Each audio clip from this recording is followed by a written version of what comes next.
Hi. We are on chapter 93. I'm going to try and smash out as much as I can before I leave to SAR, which is in like 2 weeks' time. So I'll see how much I can get through. Here we go. Not my story to tell, but I'm going to tell it anyway. So growing up, typical island family with 2 older brothers and 2 sisters. Is that typical? Anyway, I was about 12 years old when we found out we had our older sister in the islands, and my parents were planning on bringing her over to New Zealand. She was about 18 or 19. Let's just call her Kuluku. So Kuluku comes over to New Zealand for a better life, starts working, and a few months later starts dating and eventually starts bringing her boyfriend around. Well, Kuluku gets pregnant, and throughout her pregnancy, she struggles so bad with morning sickness and all these other things that come with it. Anywho, it was time for Kuluku to give birth. It was so bad, I can hear my mum telling her to push and needs to stay strong for baby. Well, pushing a human out of your punani is not easy, girlfriend. Baby was born but was really sick. Let me just say, Kuluku had a secret she needed to tell my parents. See, I'm that girl that's always awake up in the middle of the night to go pee, and I would always see my brother in the hallway walking to his room.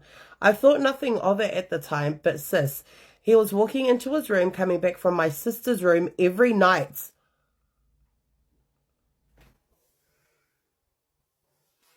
What? That's Kuluku's secret. She was pregnant to my brother and she now has a baby girl who was 10 years old. Wow. So in the club, we all fam, right? Shit. Next one. I work FIFO, fly in and out to the Pilbara. One of my trades had a barbecue at his place, all the team invited on break. I booked myself an Airbnb and told my current partner of 13 years it was a girls' night only. So, yokuluku. Since I live 3 hours away, I'm booking an Airbnb by the venue. My partner, by the way, has been caught in the past on dating sites and always had social events on the weekends I was away working. Are you trying to justify yourself already? Fast forward, this guy who held the barbecue always had the flirtiest smile at work and would drop me hints, so I thought, let's see how ballsy he is when I meet his family. I went and had a good time. Few weeks later, me and the girls got together from work in the city. We booked us a night out and I rang him and he was out with trades like an hour and a half away. One of the colleagues said, he likes you, I swear he does. We were both talking dirty to him on the phone, calling him daddy and telling him he can have us both. Eh? He got the Uber from 1.5 hours away. It came through to the city. There is no amount of D where I would drive an Uber. An hour and a half? Child. When his Uber arrived, I jumped in the back with him, started making out with him. Then he leaned over and started kissing my girlfriend. And was the driver like, can I join? Driver drops us at the hotel and we both had him. Then he came back to my room after the bad things we did and we kept banging till 5 a.m. Then I put him in an Uber back to the boys.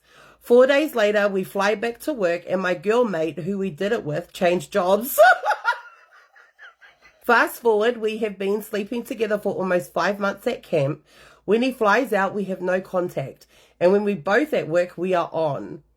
On. One of the other trades knows we are doing the bad things and he even covers for us. Best thing is we both can't stop. I give him the saki in the crib room and we send dirty texts during the day and even have dinner together. Then go to our rooms, ring our partners, they come back to each other to do the bad things. His wife added me on Instagram. His wife? Oh my God. And when I see her post pics of her lovely husband, I just laugh. I have now come clean and I'm now single. But he's still happily married. Never thought being a mistress would be fun. Mining wife, mining life. Next one. Back in 2019, I did uni prep at AUT. I enjoyed it a lot and made heaps of new friends and didn't even end up studying. It got to the point where everyone was just going to be gokorakiki. I hear you, girl. That's why I got pregnant after 1 year of university. Anyone who did uni prep in 2019 will know a lot of the students who got together and did the bad things. However, I met this one guy. Let's call him Vin Diesel. Was he Urupo? Vin Diesel and I kicked it off straight away. We used to sit together and go for walks, practically girlfriend and boyfriend in my delusional mind.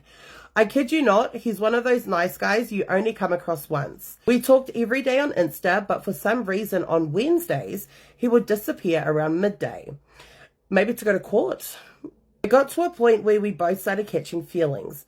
Honestly, sis, this guy was too good to be true. Funny and cute, it was a win-win for me. Until one day, my best friend told me that Vin Diesel had a whole-ass girlfriend, and they've been dating since 2018 at the time. Now, before you judge me, just know I didn't know anything at all. But I did my research on her with my investigation skills, and I actually used to go to school with her before she left to another one. And to make things worse, her cousin and I did uni prep with his girlfriend, and we were all mutual friends. Not once did their dumbasses pick up on his behavior with me. Also found out my cousins used to work with her dad's security company. I cut things off with him, but that didn't stop him from trying to reach out to me. As much as I wanted to go back to him, I'm a girl's girl, so I stayed strong and carried on with my life. Fast forward to 2 years later, he tries to hit me up on Snapchat. So I decided today is the day I built the courage to tell his girlfriend. Oh shit. I reached out to her on Facebook, and let me tell you how quick she was to accept. I gave her my number and I called and explained to her what I encountered with her partner and sent her screenshots of our emotional affair. And what did she do? After talking shit about her boyfriend, she decided to stay with him and work things out. Mai maule alofo si mea. I will never understand why girls do that shit.